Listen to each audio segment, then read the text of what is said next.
سلام. درس 81 رو شروع میکنیم با عنوان onomatopoeic words که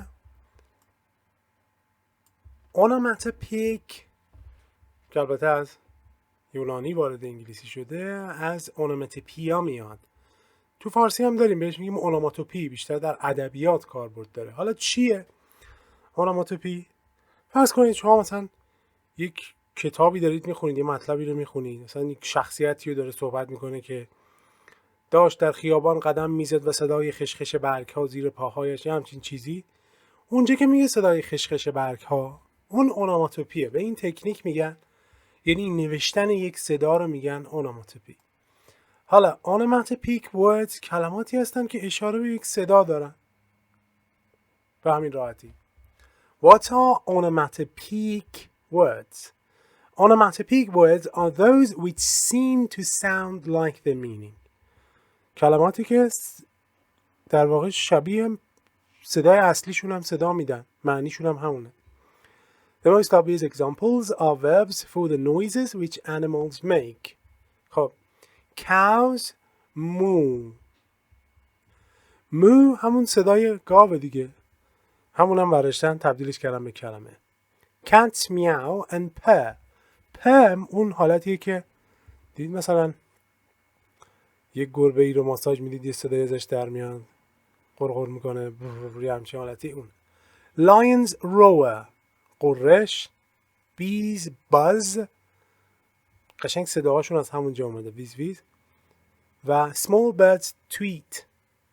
tweet که اسم توییتر هم، توییتر قدیم الان شده اکس، از همینجا میاد، به صدای چیک چیک این چیز پرنده ها میگن توییت. برای همینه که توییتر تعداد کلمه ها کمه، برای اینکه صدا توییت هم کوتاه دیگه، از همینجا گرفته شده. بخش دوم letters, sounds and their associations. Certain combinations of sounds have particular associations in English. خب ببینید بعضی کلمه ها نزدیکی به هم دارن، کلماتی که مرتبط با یک صدا هم هستن. مثلا نوشته GR at the beginning of a word can suggest something unpleasant or miserable. یه چیزی که شما هم خوشتون نمیاد و یا اذیت کننده است. مثلا میگه she was groaning with pain. groan اون صدایی که مثلا طرف دردش میاد، مثلا میگه یه همچین حالتی، اون صدای groan هست. Everyone was grumbling about the quality of the food. grumbling یعنی قرقر کردن. صدای دیدید مثلا وقتی دور که وایسید یه صدایی میاد که شبیه یه همچین حالتی، به این قرقر کردن میگه. بعدی don't be so grumpy. grumpy با آدم بد اونق میگن، کسی که اخماش تو هم رفته و قرقر میکنه و چه میدونم عصبی و اینا، grumpy میشه. The teacher growled angrily at the boys. growl هم یه چیزی شبیه مثلا قررش کردن، یه صدای عمیقی آدم در بیاره. اینجا هم نوشته like an angry dog، یه همچین حالتیه. بعدی CL at the beginning of a word can suggest something sharp and or metallic. خب صدای تلق طلوق و اینجور صداها معمولا از اینجا میاد. کلیک، خب میبینید صدایی که یه دکمه میده، به این حالت کلیک هست. Click on login to enter the website. There was a loud clang as the metal bar hit the stone floor. صدای فلز دیدی، صدای مثلا به قابلمه میکوبید، یه همچون حالتیه، کلنگ به اون میگن. یه صدای میزنن به ناقوس، یه صدای در میاد، اونا کلنگه.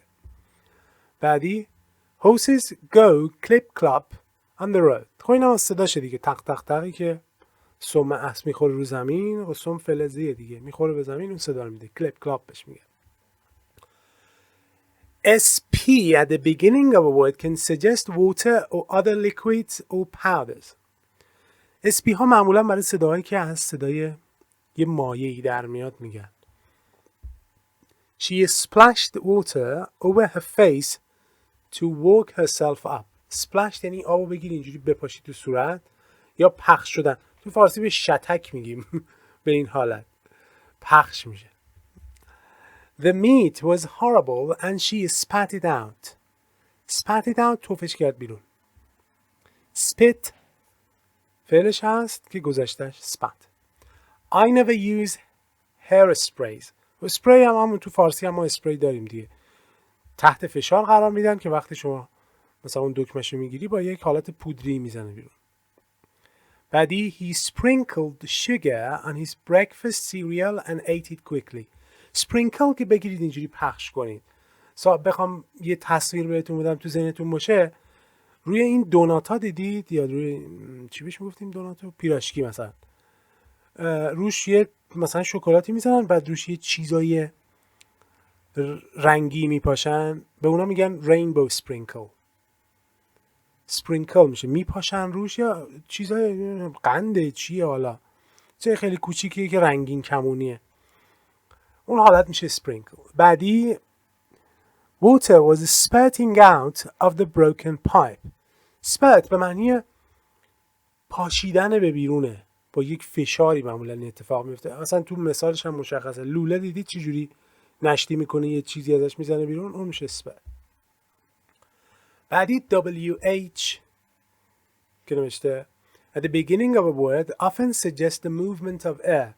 معمولا برای هوا استفاده میشه، حرکت هوا. مثلا اولی نوشته he whistled and the horse ran towards him.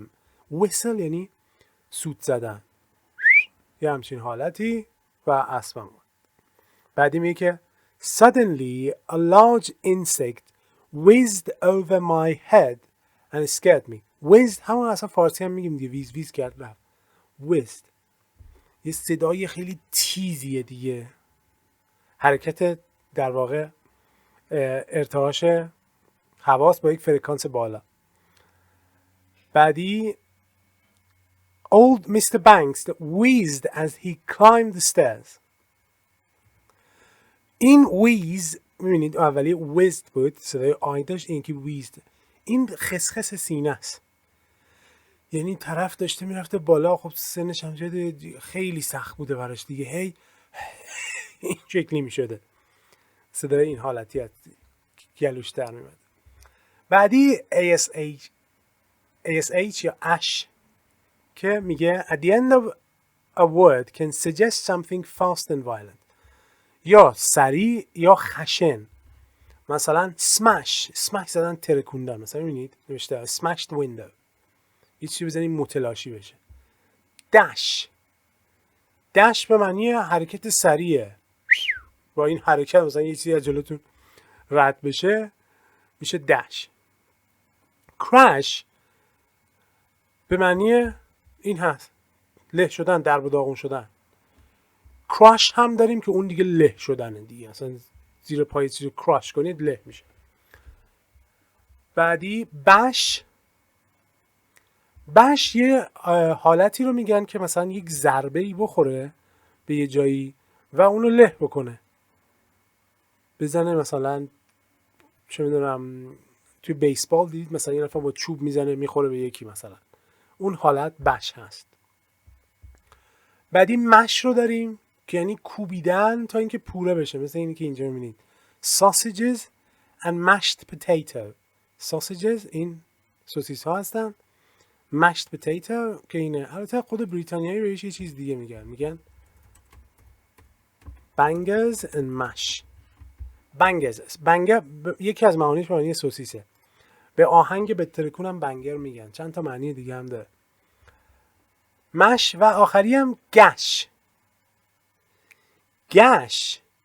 در واقع یه زخم عمیقه، یه زخم عمیقی مثلا روی پوست کسی میفته، رو بدن کسی میفته رو بهش میگن گش. خب درس سختی نیست، چیز خاصی هم نداره به نظرم، همین یه بار مرورش کنید، تمرینش حل بکنید، خیلی دستتون میاد. سوالی حالا اگر در موردش داشتین هم میتونید بپرسید. تا جلسه آینده.